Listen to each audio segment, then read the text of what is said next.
through the accessible house. Those of you who have been with us through the past 5 shows have seen this house change from an old carriage barn, all broken up and torn up inside, slowly to watch it become a real house and a place where people would like to live, and to watch it become accessible by wheelchair. Statler Gilfillan and I recently took a walk through that house and stopped at various places to see what had been done in the house, and that's what we're about to see now. I haven't seen this tape myself, so I'll be watching it right along with you, and I'm very excited to see how it all turned out.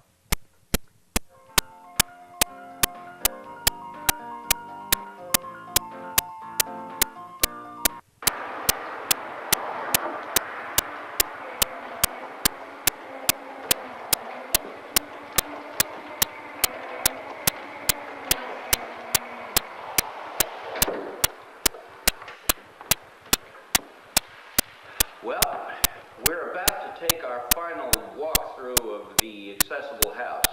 But before we do, I'd like to go back a bit and remember what the house used to look like before we started this project. Do you remember how dark the hall was and how dark the entry was? How narrow the corridors? How dingy the house looked? And how inaccessible the bathrooms were? Well, it's all changed now. Statler, why don't you start? Tell us about it. Alan, just this entry, what we started with was a stairway over here that we've removed. There was a hallway that ran across the top. And what we did was we just opened up this entry using the space was here, getting rid of those elements. What we also did is there were a pair of corridors that ran down the center of the house. Very tight, dark corridors. And we eliminated one of them and opened up the other one to give you a much more grand effect when you walk in. I noticed we are using a Mexican terracotta tile called Saltillo that we got at National Tile at North Reading. Why do we use this surface tile? Alan, this is a material I like to use because in a space like this, it really gives some dynamic flair to the space. It also is an easy material to maintain, and its upfront costs are low relative to other types of tile and material we could have used.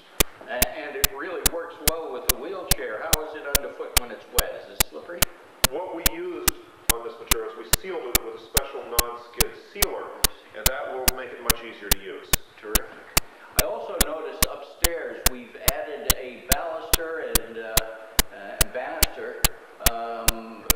It encloses the space nicely upstairs. That's really good. And the whole place seems much more open. It is. It is. What we did, originally there were 2 parallel corridors here that were very, very tight. So we eliminated one of those and opened up the other one to create a grand space when we come into the house that we're going to see in a second. The doorways here, I want to mention that. Yeah. I noticed they're extra wide. How wide are these doors? All the doors that we used in this house are 3-foot doors, or in a case of a pair of doors, we have 2 French doors here that give us a 5-foot opening. So it allows immediate access. Okay, why don't we go on inside? Okay. Go ahead.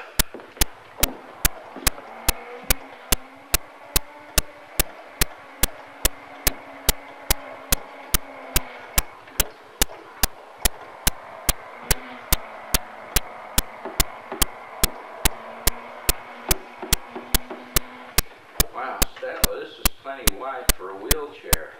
In fact, it looks like there's lots of room over here next to the bed to transfer to and from the bed from a wheelchair.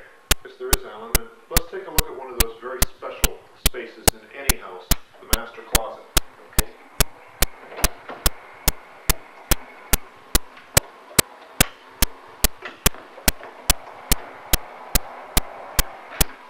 Wow.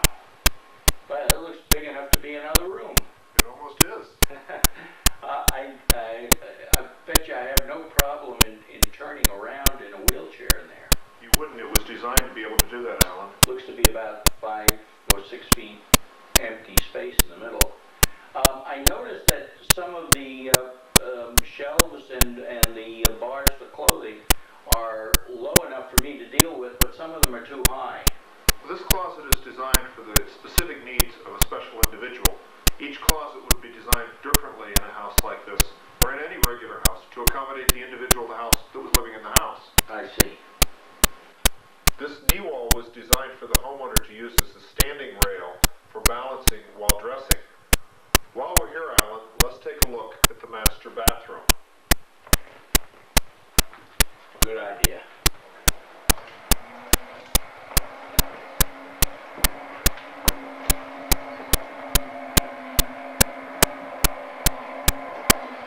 under the vanity to get a wheelchair under there, and I see that the sink handles, the faucet handles, can be operated with a closed fist. They can, Alan. Those are a standard item that we purchased from Somerville Lumber. Really? The sink counter is made out of the Sorel material by Formica, and the company that fabricated it is Fabcor. Oh, I see. They're the same people who did the shower. They did an excellent job. Yes. Now, we've seen the shower in a prior show, but I don't remember the shower doors. Are they new? The shower doors were a custom item that we purchased from Somerville Lumber. Okay. And each leaf of those doors are 2.5 feet wide to allow for a shower chair to go in and out of that space. Great. While we're at it, Alan, why don't we go from here on back out to the hallway and continue our tour? Okay.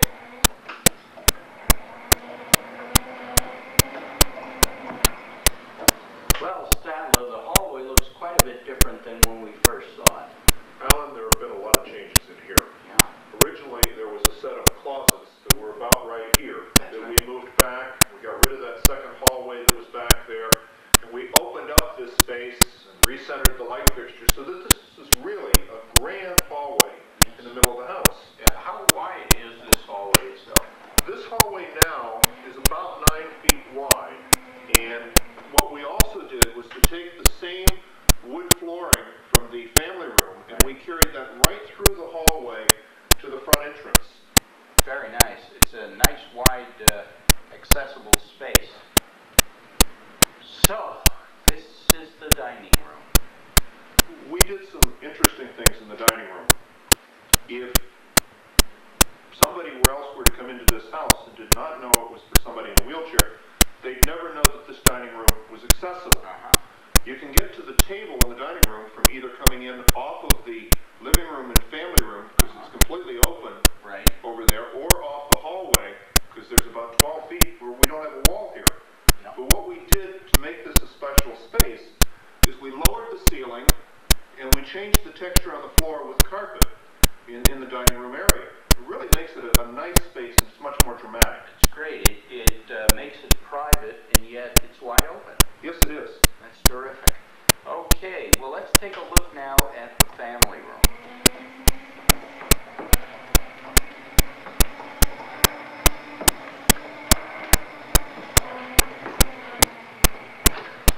So, now this must be that command center you spoke about in an earlier show, Statler. Yes, it is, Alan. We have a lot of things going on at this place.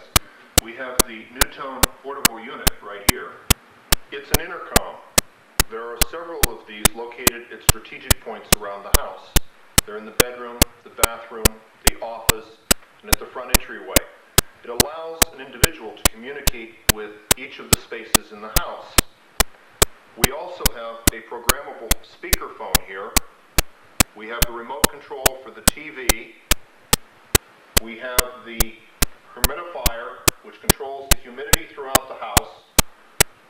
We have the programmable thermostat, which controls the air conditioning and the heating throughout the house. At this location, we also have additional outlets, and we have a bank of lights, which control most of the lighting in the center part of the house. Alan, it's important to remember that from this central point, with a mouse stick, you can control and communicate with the entire house, everything that's going on. That's great.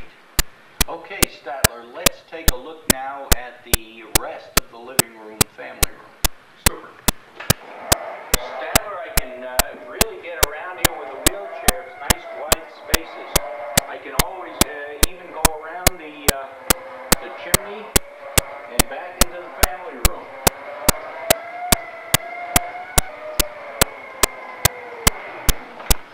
Since we have the lift recline chair here that the homeowner uses, we've also located an intercom and a telephone jack right at this location. Great. Okay, Statler, let's go take a look at the kitchen. Okay? Well, Statler, the kitchen looks almost entirely different than when we first saw it. Well, it is and it isn't, Alan. We've made a number of changes. One of them was we added this counter in the center of the kitchen, which gives you a lot more workspace in here. Well, even with that, it looks to me like there's a lot of room for a wheelchair to get around. There is. A few of the other changes we made is we painted the walls and ceiling a very light color, which gives you a lot more space, and we added additional lighting. Also, Alan, we kept the original cabinets, but we repainted them and added new hardware. We put a new countertop in and new appliances into this kitchen. Oh, that's great. And this looks like a great area over here for eating, an eating kitchen. We're right here near the window. Yeah, in this corner, what we did is there were a series of old cabinets that we removed and cleaned up the space and painted it. Makes a wonderful alcove to eat in. Terrific. And right over here is the pantry.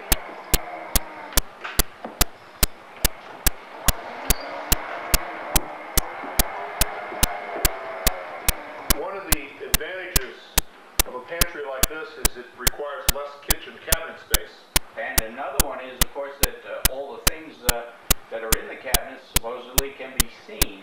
But I notice there are shelves here that are still too high for a person in a wheelchair to reach. Well, I need to repeat here, Alan, that this house was designed for specific individuals' needs. That's right. This is the way that they wanted this pantry laid out for their use. Well, Statler, now that we've completed this project, let's take a look at the report card and review what we've done. How did we do from a time point of view? I know that was tight. Alan, it was a very severe time frame. We had 70 days from the time we started construction to the day the owner moved in. Wow. We actually met that schedule, and if you think about it, that was just over 2 months to complete all the construction. That's right. That was quite a job. How did we do financially on the job? I know that there were a lot of monetary constraints. The budget was tight. It was tight, but if you eliminate the extras the owner added, which were beyond the original contract, we actually came in under budget for the project. Really? That's fabulous. It was great. One last question, and that is about the making of this house accessible. Did that add anything to the budget? Did it cost money? In the overall budget, it only changed the cost about 1%. It was very little to make this house custom for the homeowner. And yet, this house, when we were done, is actually more livable than most houses. That's amazing. 1%. That's a very small amount of money It is, Alan. to make the house accessible. That's excellent, and I really want to thank you for participating with us at Ready, Willing, and Able in this